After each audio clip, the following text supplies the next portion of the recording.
Орой мэдрэг үзэгчдээ MBC NEWS мэдээллийн хөтөлбөрийн пүрэв гарагийн дугаар эхэлж байна. Мэдээллийн товчхонд анхаарлаа хандуулна. Хуваараа эрүүл мэндийн даатгалаа төлдөг иргэд энэ оноос эхлэн жилдээ 38,400 төгрөгийн шимтгэл төлнө.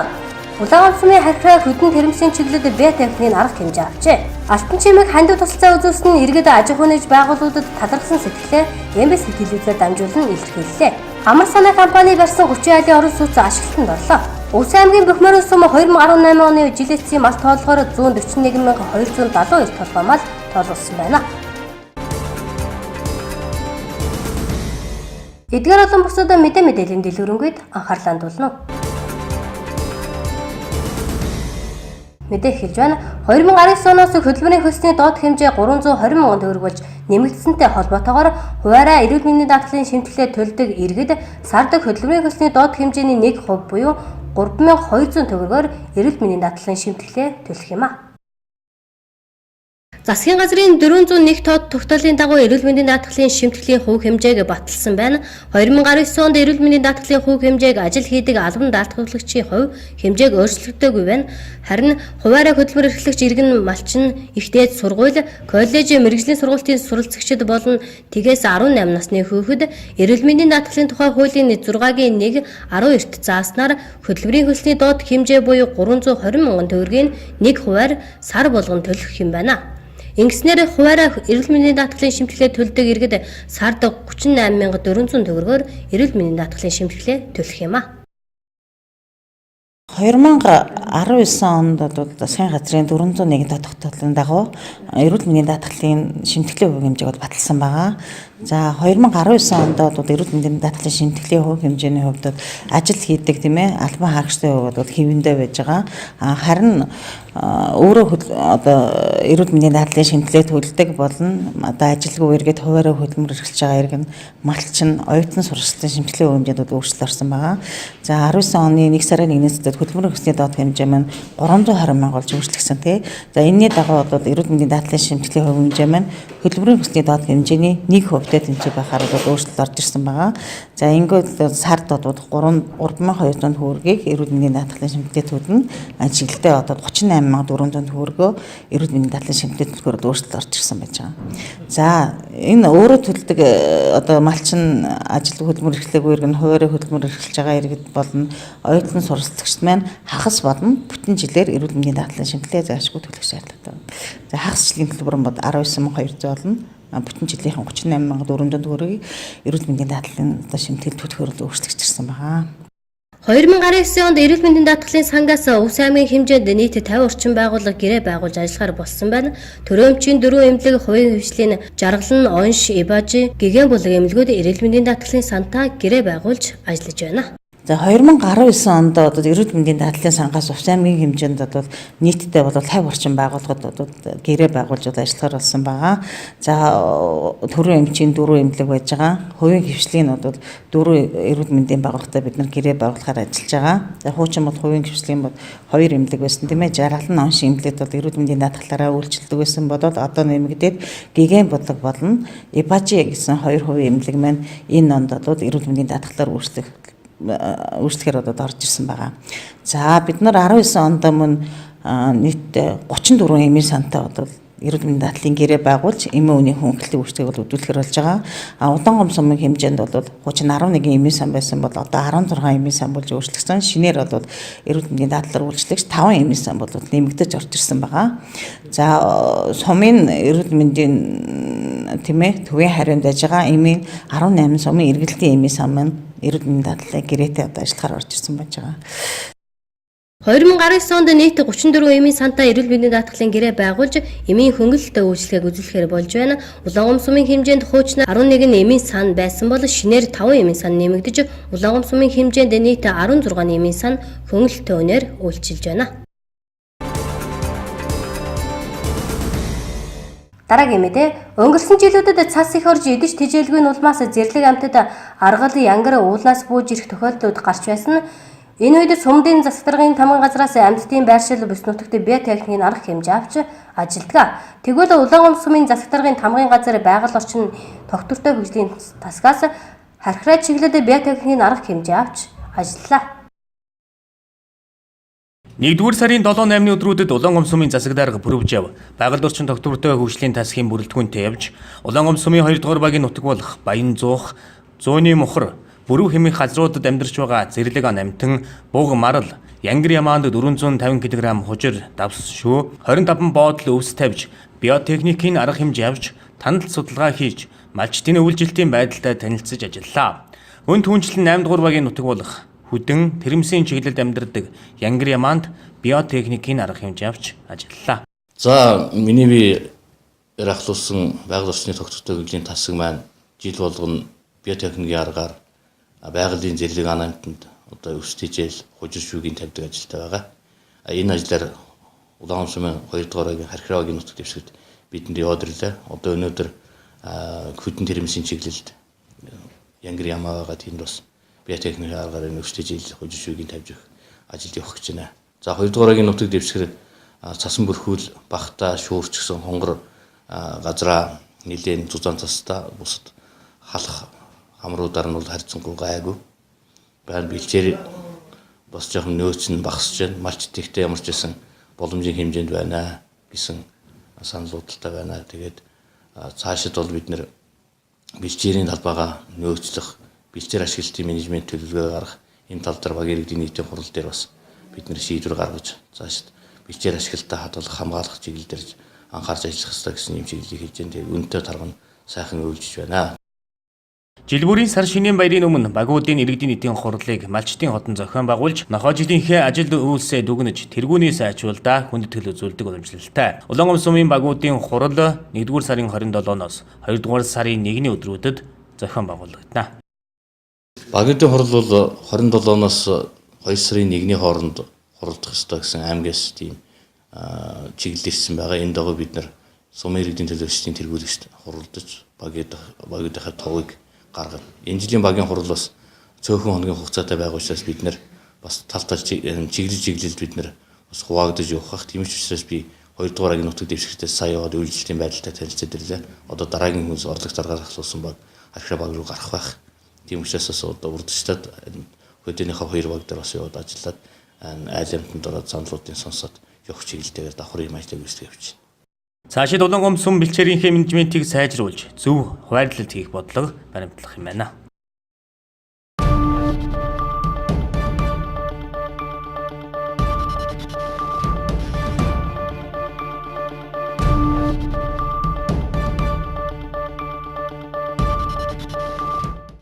MBC NEWS мэдээллийн хөтөлбөр тодруулуулангаар үргэлжлэн та бүхэндээ хүрч байна. 2018 оны 2 дугаар сарын 21-нд тархины хавдар гэсэн онцлогоор онцлогдсон намсрын алтан чимэг эгч маань бас 3 дугаар сард MBC телевизэд хандаж очсон хандив найныг өрнүүлсэн байдаг. Алтан чимэг эгч маань бүгд найрамдах хитэд ард улсад 3 дугаар сарын 17-наас 27-ны хооронд 10 хоногийн хугацаатай бас эмчилгээгээ амжилттай хийлгээд ирсэн байна. Ингээд та бүхнийг алтан чимэг эгчтэй уулзуулж байна. За ингээд сайн байцгаана уу. Ус нутгийн их ард түмэндээ энэ өдрийн мэндийг хүргэе. MBC телевизийн хамтууландаа энэ өдрийн мэндийг хүргэе. Миний үе намсраа хөвгтө алтан чимэг нь 11-р айлд оршин сууж амьдардаг. Ингээд 2018 оны 2 сарын 21-нд одоо гүйр тархи дунд тархийг шахаж байрлсан тийм хавдар байна гэж уншгарсан. Энэ хавдар нь бол саяд нэг тохиолдог явж гисэн. Ясаа Монголд хийгдэхгүй гадаад дэвж эмчлүүлнэ гэсэн уншгарсан. Ингээд би MBC телевизийн хамтуулан тандаж ус нутгийн ард түмээс хандвийн 80 өрнүүлсэн. Энэ хугацаанд хандвийн 80 өрнүүлэх хугацаанд 3 сарын 21-нд 17-нд яваад 27-нд Кокотос эмчилгээнд ирсэн.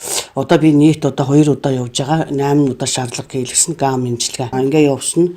Тэгээд энэ хугацаанд надад одоо тусалсан нийт ус нутгийн ард түмэндээ маш их баярсан талархснаа илэрхийлье.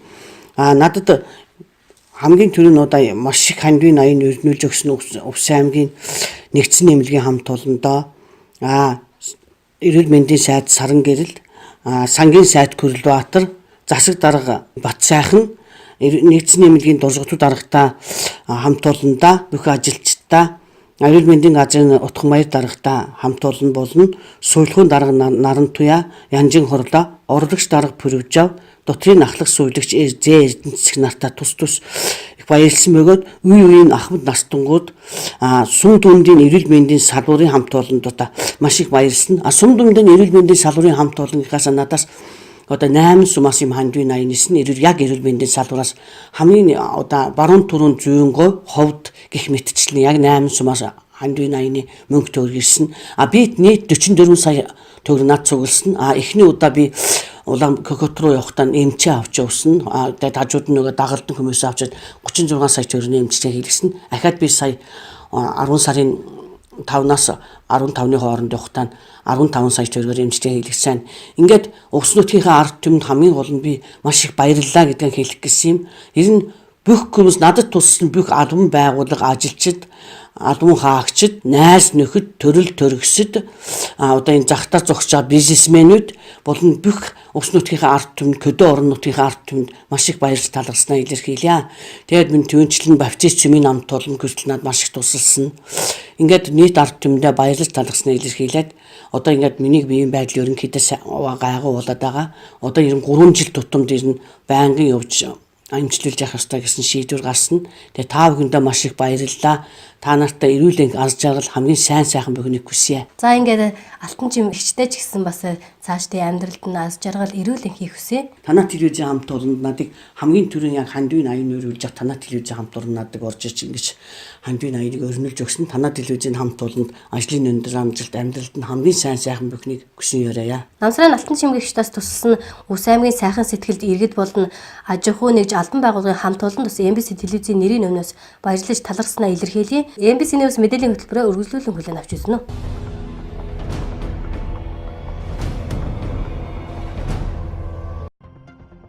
Сар шинэ 2019 нэгд зарах хэмжээний хүрээнд тээврийн цагдаагийн албанаас нийслэл болон орон нутгийн автозамуудад хяналт шалгалтыг эрчимжүүлэн ажиллаж байна. Шалгалтаар замын хөдөлгөөний аюулгүй байдлыг хангахтай холбоотой хууль тогтоомж дүрм журам зөрчсөн зөрчлийг илрүүлэхэд таслан зогсоож хариуцлага тооцох юм байна. Мөн автомашин ашиглан үлдэгдэж байгаа хулгайн гэмт хэргийг илрүүлэх малын гаралтай түүхэд бүтээгдэхүүн тээвэрлэж байгаа тээврийн хэрэгсэл ачаа тийш сэжигтэй хүн зэргийг шалгаж мөн мал эмнэлэг ариун цэврийн гарал үүслийн гэрчлэгээгүй мал мах тээвэрлсэн тээврийн хэрэгслийг замын хөдөлгөөнд оролцуулахгүй байх юм байна. Эдгээр зөрчил илэрсэн тохиолдолд харьяа цагдаагийн байгууллагад их хөргүүлэн зөрчлийн тухай хуульд зааснаар хариуцлага тооцоолж байна. Иймд тээврийн хэрэгслийн жолооч нь мах бэлтгэлийн зориулалтаа мал махыг тээвэрлэхдээ гарал үүслийн гэрчлэгээтэй эсхийг шалгасны үндсэн дээр тээвэрлэх техникийн бүрэн бүтэн байдлыг хангасан тээврийн хэрэгслэр замын хөдөлгөөний дүрмээ баримтлан хөдөлгөөнд оролцохыг анхааруулж байна.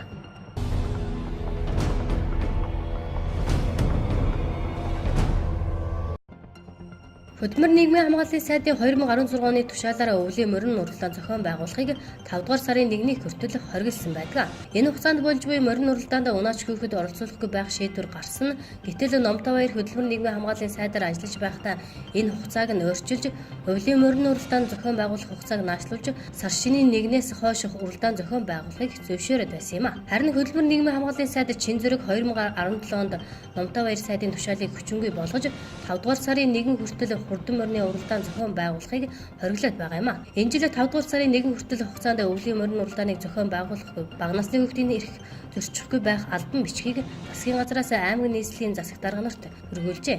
Хэрвээ тушаалыг зөрчих юм бол хууль хяналтын байгууллагуудад хандах зэргээр дараагийн арга хэмжээг авах юм байна.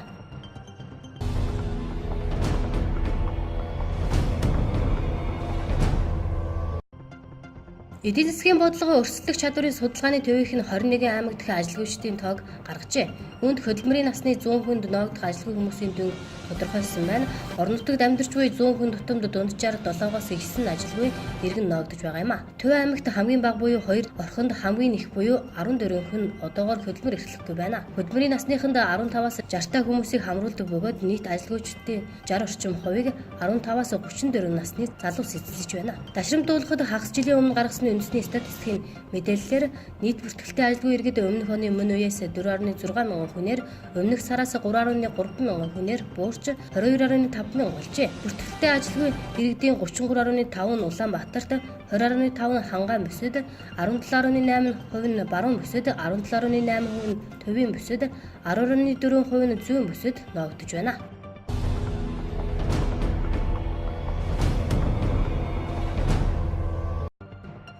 Цагдаагийн ерөнхий газрын харт аймагтай тэмцэх газар Галын ерөнхий газрын шүүд илгээмжийн Галын газартай хамтран Герман улсаас Монгол улсын иргэнд хаягдсан илгээмж мансууруулах бодис болохыг тогтоожээ. Үргэлжлэн байдлаар энэ хэрэгт нэг хүнийг сэжиглэн шалгаж байгаа юм байна. Эрүүгийн цагдаагийн албаны харт аймагтай тэмцэх газарт бүртгэгдсэн мэдээллийг авч үзэхэд 2018 оны 9 сарын байдлаар 131 хэрэгт 258 хүн шалгагдсан байна. Иргэн танд улсын хилээр харт аймаг мансууруулах бодис хууль бусаар нэвтрүүлж байж болзошгүй сэжигтэй үйлдлийн талаар мэдээлэл байгаа бол та яг одоо цагдаагийн ерөнхий газар болон галын байгууллагад энэ талаар мэдээж болзошгүй эрсдлээс бусдыг хамгаалах хэрэгтэй байгааг сэрэмжлүүлж байна.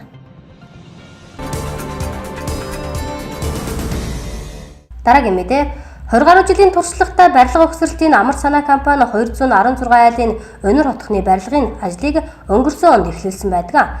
Барилга өгсрэлтийн орчин үеийн дэвшилтэд технологиг нэвтрүүлсэн эхний ээлжийн 30 айлын орон сууц ашиглалтанд орлоо. Та 29-аас 52 м квадратын талбайтай байрнуудаас сонголт хийх боломжтой юм а. 4-5 жилийн дотор амар санаа компани орон нутагтаа анх удаага 216 айлын өнөр хотхныг барих юм а. Энэхүү томоохон бүтээн байгуулалтын эхлэл болох 30 айлын орон сууцыг 2018 онд барьж дуусган 2019 оны 1-р сарын 9-ний өдөр улсын комиссийн 100% саналаар ашиглалтанд орууллаа. Барилгын салбарыг хөгжих хэрээр материалын чанар хийц сайжирч байгаагийн жишээ бол энэхүү 30 айлын орон сууц юм.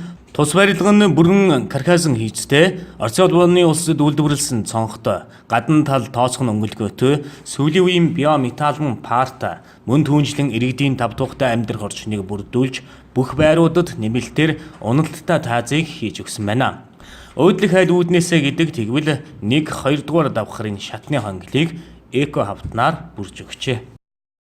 За манай компани барьсан 30 айлын уран сууц маань өнөөдөр улсын комиссар 100% саналаар хүлээлгэн нөгөөд бас баяртай байна. Манай 30 айлын уран сууц маань одоо Оросын улбаны улсад үйлдвэрлэгдсэн цонхтой, Оросын улбаны улсын тоос хөрөнгөлгөөний өрлөгтэй гадна талтай биометалл нь одоо парта тэгээ одоо шинээр одоо барилгын салбарт одоо нэвтрүүлж байгаа шин технологиудыг бас бид бүхэн эрэлхийлж бас өвсийнхаа ард түмэнд хүргэхээр бас манай компани хамт олон маань шууд нь ажиллаж байна. Тэрний маань тод жишээ нь одоо биометалл нь парыг бол аймгийн хэмжээр анх удаага авчирч тавилаа. Тэгээд одоо давуу олон юмнууд хийлээ л да. Балконыг бол бүгдийн доторлоо, эрэхээр доторлож сайхан хийж өглөө. 1-2 давхрынхаа шатны хөндлөгийг эко автонгаар бүрээд бүр ханаа зураад энэ өрсөн сүгчд юу яагаад гэдэг вэ хэвгүй. Тэрнээс хамгаалаад бид нар одоо эко автон хийж өглөө. Үнэлтэ тааз юмнууд хийгээд тийм ээ. Айл болгон үнэлтэ таацтай нэмэлтээр хийгдсэн ажлууд. Тэгээд одоо энэ сайхан барилгаа ашиглалтанд өгөөд бас баяртай байна. Амар санаа компанийн хамт олон өнгөрсөн 2018 онд өргөнүүн их бүтээн байгуулалтын ажлыг гүйцэтгэсэн байна. 2-р цогцлбор сургуулийн өргөтгөл 20 айлын орон сууц, 30 айлын орон сууцыг барьж ашиглалтанд өгсөн нь барилга өгсрэлтийн гүйцэтгэл өмнөх онуудад харьцуулахад нэг дахин нэмэгдсэн байна. Бүтээн байгуулалтын жил байлаа. Тэгээд одоо 2-7 жилийн засвар хийлээ. 20 айлын орон сууцыг ашиглалтанд өглөө. Жилд нэг орон сууц өгдөг байсан бол энэ жил 2 дахь өгч байна. 20 айлыг өгөөд одоо 30 айлынхаа орон сууцыг комиссар 100% өгч байгаа бас баяртай байна. Ингээд нийт байр худалдан авч байгаа иргэдтэй бас баярлаж талархаж байгаагаа хэлье. Байрны сонголт гэх юм бол метр квадратын хувьд бол 29-аас 52 метр квадратын байрнууд байгаа. Тэгээд цааш тусан байрыг худалдан авч байгаа нийт орсон сүйгчдтэй бас баярлалаа гэж хэлье. Увсын хэмжээнд манай компани, Увс аймгийнхын хэмжээнд манай компани бас нэлээдгүй томхон бүтээн байгуулалтыг хийж Увсынхаа хөгжил цэцгэлтэнд бас нэлээдгүй хүн нэмэр оруулж байгаа. Барилгын салбар байжж, барилга барьж аймаг маань олон сайхан барилгууд баригчиж аймаг маань бас өнгө үзэмжтэй сайхан болно. Энэ удаа ямар газар байлаа? Эхнийхээ 30 айлын хотхныг бид нэр өнөр хотхныг хэмжээнд эхний 30 айлаа энэ жил удаа ашиглалтанд өгч байна. Залгаад энэ маань 90 айл болно. Дахиад ийшээ 2-9 давхар баригдана. Ингээд 216 айл гэхээр энэ маань 4-5 жилийн дараа бол үнэхээр сайхан утхан бол. аймгийн хэмжээнд хотхон байсан тийм салбар байхгүй шүү дээ. Аймгийн хэмжээнд бас нэг өнгө эзэмштэй сайхан хотхон бариад Өвс аймгийнхаа хөгжил засаглалт нь бас тодорхой хэмжээний хөв нэмэр оруулаад сайхан юм бүтээн байгуулъя гээд хамт олон бүгдээрээ бүтэн чармалт гаргаад зүтгэж явнаа. За тэгээд манай нийт өвчтөдтэй хамтарч хэлэхэд манай компани маань чанарыг эрхэмлэж бас өнгө эзэм сайжтай сүүлийн технологиудыг байнга нэвтрүүлж ингэж ажиллаж байдаг. Тийм учраас нийт өвчтөдтэй бас дараагийн байшингууд маань ингээд залгагдаад баригдана. Түүнд маань захиалга өгч бас сайхан байранд сайхан амьдраарай гэж уриалж байна. Шинээр ажилтанд орж байгаа 30 айлын орон сууцны захиалга цөөхөн үлдсэн тул увсчууд та бүхнийг амар санаа компанийн барьсан чанар 5 тухайг илэрхийлсэн 30 айлын орон сууцнаас сонголтоо хийхийг уриалж байна. Метр квадратын үн 1,400,000 төгрөг. Хотын А зэрэглэлд хотхонд амьдрах боломж таныг хүлээж байна. Дараагийн мэдээ. Өвс аймгийн Бөхмөрийн сум 2018 оны жилэтцийн мал тоолгоор 141,272 толгой мал тоолуулж Эрдэнэт мал сүргээ 5 төрөлдөө өсгсөн байна. Тус суманд малчин, тариалан, өмнөгөв, түргэн, улаангом, ховд сумын малчид отроор үйлжиж байна. Манай сэтгүүлч Бөхмөрийн сумын засаг дарга төр тогтолтой утсаар холбогдож үйлчлэлийн нөхцөл байдлын талаар мэдээлэл авлаа. За Бөхмөрийн сумын одоогийн үйлчлэлийн талаар мэдээлэл өгье. За тус сум 2018 оны жилэтцийн мал тооллын дүнгээр нийт 141,272 толгой малыг тоолуулад байна. За мөн одоо хүнс хөдөл аж ахуйн салбарын 18-аас 19 оны үйлчлэлийн бэлтгэл хангах зарчим арга хэмжээний засгийн газрын тогтоолыг эмчилж аймгийн засаг даргын албан даалгавар гарсан байгаа үйлчлэлийн бэлтгэл ажлыг хангахаар 08 тод албан даалгаврын хүрээнд сум орон нутгийн аймаг бас өвснийхээ сумын одоо найзыг бол бүрдүүлсэн байгаа. Одоогийн байдлаар 20 тонн өвс. За тэжээлийг бол бас улсын болон аймгийн бас онцгой комиссийн шийдвэрээр бас хөнгөлөлтөд тэжээл авахаар захиалга өгсөн байгаа.